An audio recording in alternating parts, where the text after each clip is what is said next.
Hello friends, this is Vandana. Welcome to exam Amrit. मैं Vandana exam Amrit YouTube channel पर आप सभी का स्वागत और अभिनंदन करती हूँ। कैसे हैं दोस्त? उम्मीद करते हैं अच्छे होंगे।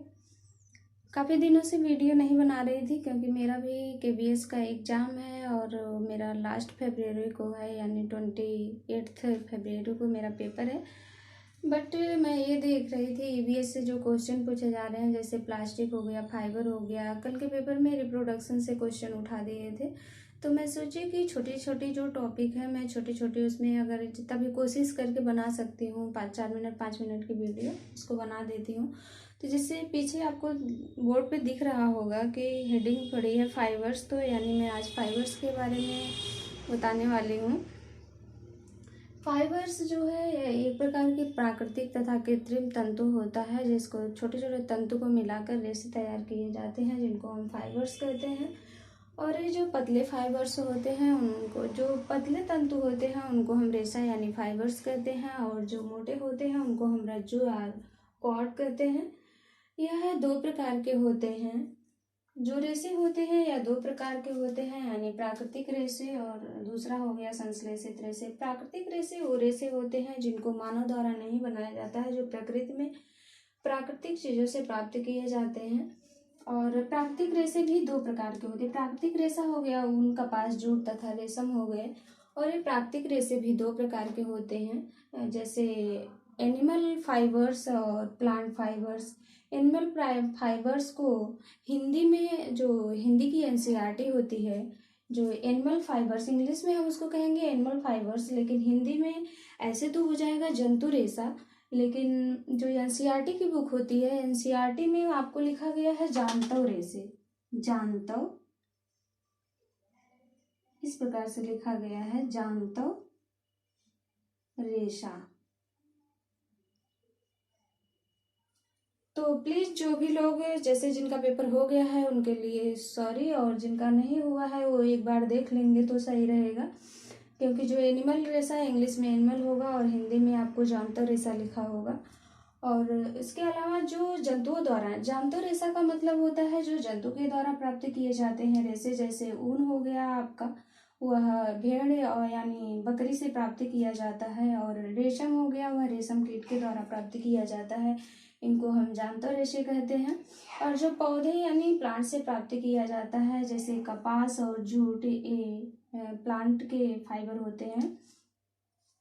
और इसके अलावा जो है संश्लेषित रेशा, संश्लेषित रेशा है वह रेशा है जो मानव ने द्वारा निर्मित किया जाता है। इसमें आपका पॉलिएस्टर है, नायलॉन है, रेयान है। पॉलिएस्टर जो होता है वह कार्बोक्सिलिक एसिड प्लस एल्कोहल को आपस में संघनन करके बनाया जाता है। और यह जो पॉलिएस्टर रेशे का प्रमुख उपयोग टेरिलीन तथा डेक्रान, टेरिलीन टेरिलीन तथा डेक्रान,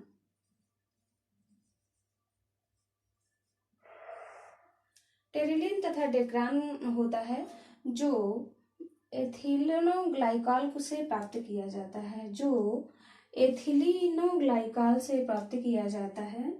एथिलीनो एथी एथी जो एथिलीन ग्लाइकॉल, एथिलीन ग्लाइकॉल,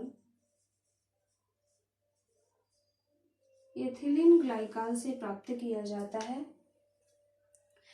जो टेरिलीन होता है, टेरिलीन का उपयोग जो होता है जब हम ऊन या कॉटन के कपड़े बनाते हैं, कॉटन के कपड़े में जैसे जब इस टेरिलीन को मिला दिया जाता है तो उसकी मजबूती थोड़ा बढ़ जाती है, इसलिए इसका मिक्स में भी, जो मिक्स कॉटन कपड़े होते हैं मिक्स में भी इनका प्रयोग किया जाता है।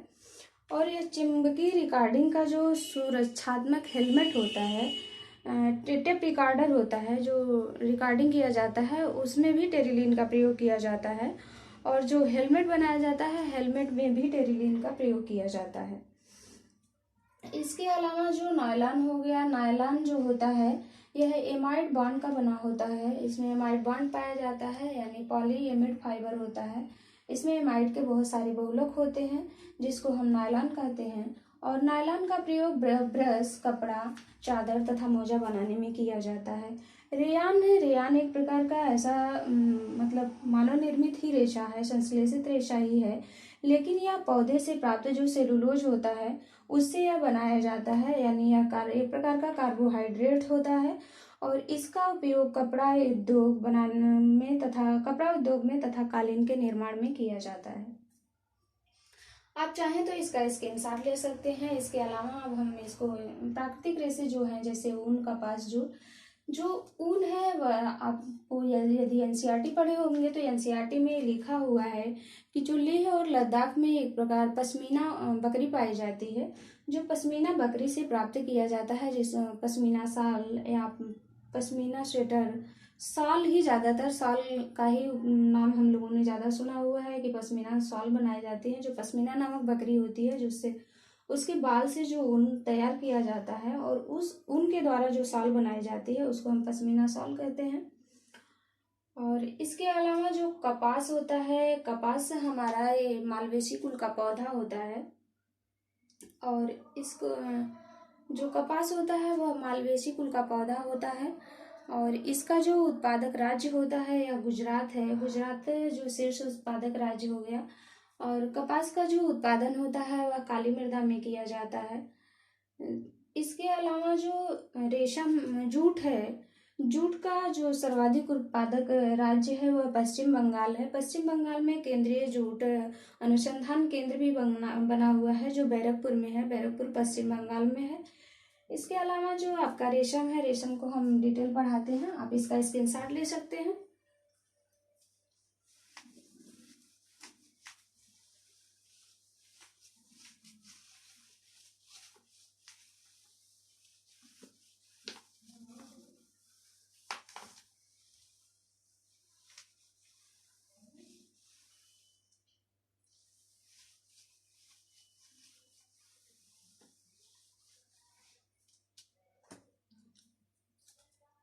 रेशम,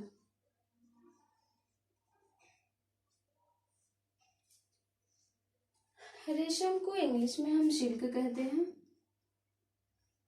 सिल्क।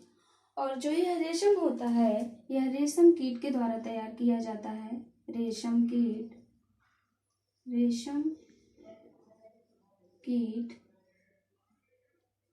और ये रेशम कीट के पालन को हम, यानी सिल्क उत्पादन को हम सेरीकल्चर कहते हैं, सेरीकल्चर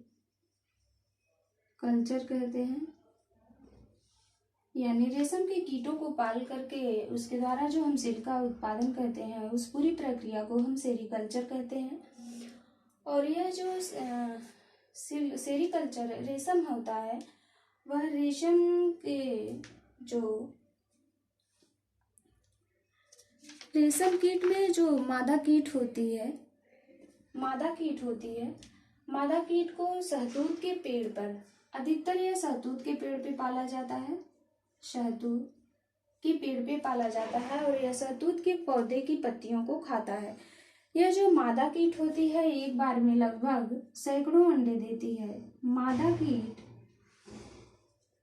कीट एक बार में लगभग सैकड़ों अंडे देती है, सैकड़ों अंडे देती है।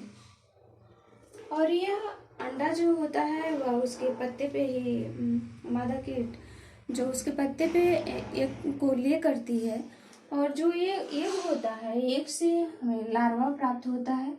एग जो मेच्योर होता है तो उससे लार्वा निकलता है, लार्वा। और लार्वा जब धीरे धीरे मेच्योर होता है तो वह कैटरपिलर बन जाता है, कैटरपिलर